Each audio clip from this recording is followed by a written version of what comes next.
Well, let's speak to Paul Dobson, a journalist based in Venezuela. Thanks so much for speaking to us, Paul. The pressure is really on Maduro. It's undeniably building, and not just from the United States. Even Germany is now saying that if a free and fair election is not held now, they will also recognize Juan Guaido as the legitimate leader of Venezuela.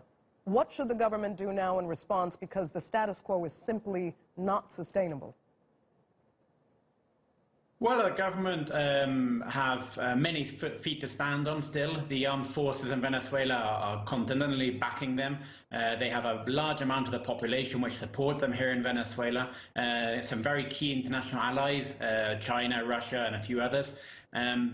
But most importantly, they have the moral argument in their favor, which is an argument in favor of democracy, in favor of national sovereignty, and in favor of their right to independence. You believe it's a moral argument, but right now it feels like more and more momentum is building among Venezuelan allies and leading world democracies, saying the opposite, that this is not a legitimately elected leader. And let's remember, Maduro, you at least have to admit, is not Hugo Chavez. His support margin is questionable, and the elections that have been held to give him the power that he has have been questioned by almost all international observers. Well, in fact, quite to the contrary. The last elections in May, the presidential elections, were overseen by nearly 2,000 international observers, independent international observers, and there are reports coming out from these groups whether the elections were free, fair, and transparent. No, the fact that the White House, Canada, and a few other governments say to the contrary from afar doesn't take away from the fact that the people on the ground investigating the elections said that they were fine. So you're making it clear, though, then, I feel like I don't even have to ask. I mean, Maduro is not going to accept this offer of amnesty from Juan Guaido to step aside. So what's the end game here for Venezuela? I would be very surprised. Very surprised. So what is the end game, then? Because the economy, like I said, none of this is really sustainable. The economy is kind of spiraling out of control.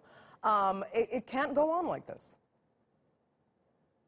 Well, it's very hard to see as well how Juan Guaido expects to govern a country, to try to rule, even if Maduro stepped aside. The oil industry does not recognize him, the electoral power does not recognize him, the Supreme Court, the public institutions.